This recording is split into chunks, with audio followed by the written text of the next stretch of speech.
A bell rings in a house that should be empty. Glass shivers in its frame, not from footsteps, but from a pressure that has no source.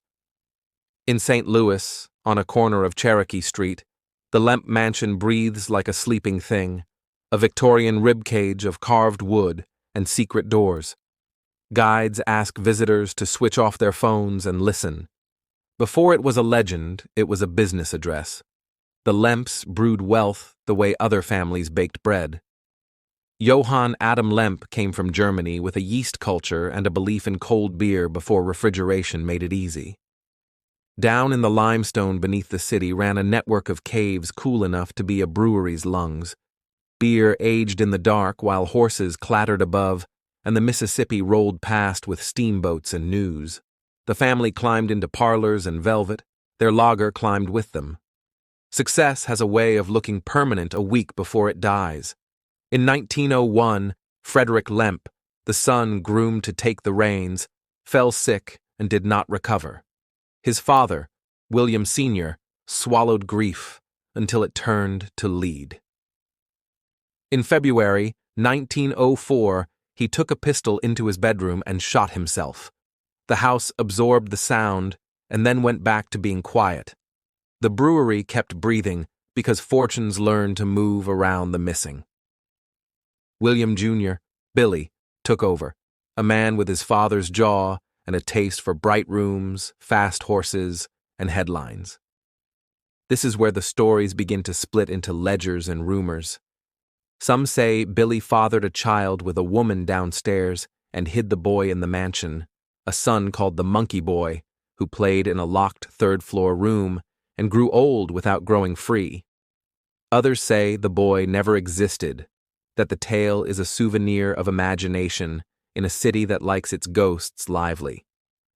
What is certain is that choices got heavier and exits fewer. Billy divorced. Prohibition arrived like a winter with no coal. A brewery built on lager faced a nation told to drink something else.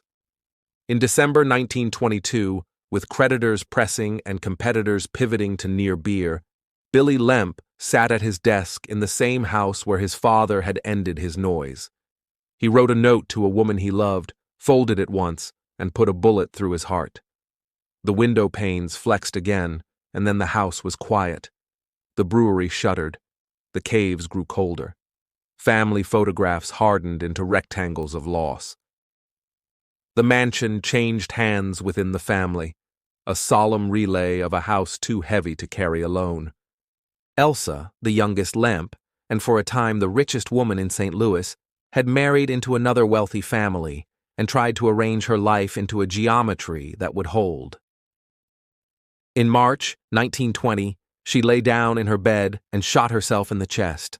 Her death, placed between the father and the son in the calendar, seemed to draw a line under the name A Ledger in red ink.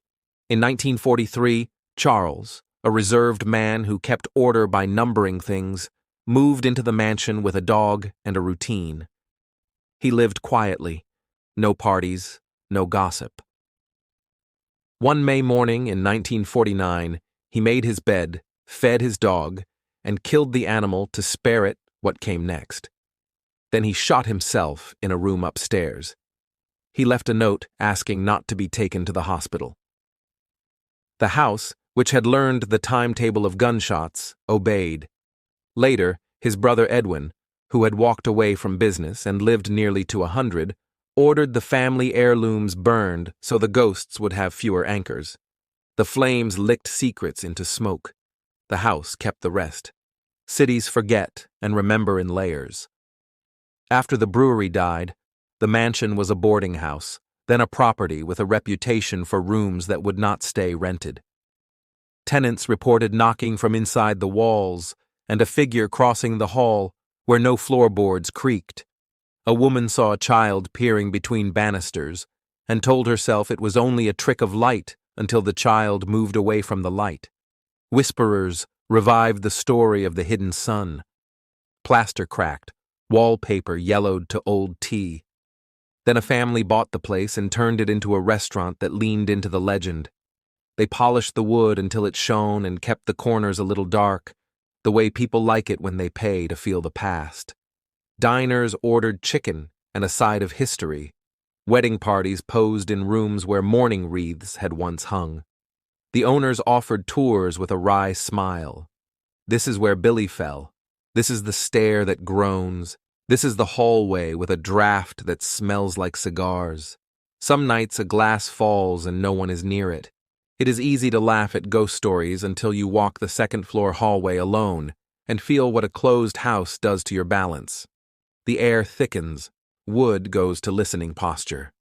A door that will not open yields when you stop insisting. The story that repeats is not that plates fly. It is that grief lingers in ordinary shapes, a coat on a hook that looks like a man, a window that will not stay lifted, a radio that crackles to life on a station playing a century-old tune. A bartender locking up hears a second set of shoes. What you can verify fits on a single sheet: names, dates, deeds. What you can't verify is the part that keeps the line of cars outside on Friday nights. Lovers of history come for the brewery tale, yeast, caves, St. Louis rising on lager foam, and leave with a photograph marred by a gray thumbprint that is no one's thumb. Teens on a dare tiptoe through the garden at midnight and swear a curtain moved. A woman celebrating a divorce feels a hand at her sleeve and finds no one there. Security cameras take to showing frames where a hallway has one person too many. The legend has a way of making sense. A house built as proof of a fortune, then used as an address for despair, would keep its inventory of emotions in the walls. If places remember, this one holds a syllabus: ambition, secrecy, sorrow, spectacle. Guides recite while watching the corners, as if waiting for the lights to change by themselves. Stand at the foyer's threshold and look up the grand stair. On the landing hangs a portrait whose eyes outrun the painter's patience. The floors came from trees that keep their rings even as boards. Touch the banister and your fingertips come away polished by strangers. Listen for a phone ringing in an office with no line. It rings twice, then stops. Skeptics will tell you that grief makes echoes and that the human brain is a theater that charges no admission. They are not wrong. Yet there is the record: 4 suicides in one family, a fortune gone to vinegar, a city that walked away from caves full of beer and stories. There is also the stubborn fact of how the building makes people behave: quieter by a notch, kinder to the servers, less certain of what a closed door means. If haunting is a measure of attention paid from the other side, then the Lemp Mansion is a long conversation. Outside, Cherokee Street moves with the ordinary life of a city. Murals, coffee steam, skateboard wheels ticking like clocks. Inside, the house repeats its small tricks: a doorknob that turns when the room is empty, a piano that pops like a cough, a draft that smells of old wool and cigarettes you cannot buy anymore. Some nights a guide tells visitors to take one picture of the hallway with the lights off and one with the lights on. In the second, a man in a vest leans against the doorframe and does not smile. If you come here, come with manners. Speak softly. Thank the air. If you feel foolish doing it, better to feel foolish than unwelcome. The Lemp Mansion is not a carnival. It is a house that did not get to choose the story told about it. Families still gather here to mark beginnings. A bride stands at the top of the stairs and takes a breath that is partly hers and partly borrowed. Somewhere below, a bell rings in an empty kitchen. Somewhere above, a floorboard answers. Thank you for listening to The Lantern's Tale. Subscribe for more true stories, if you dare.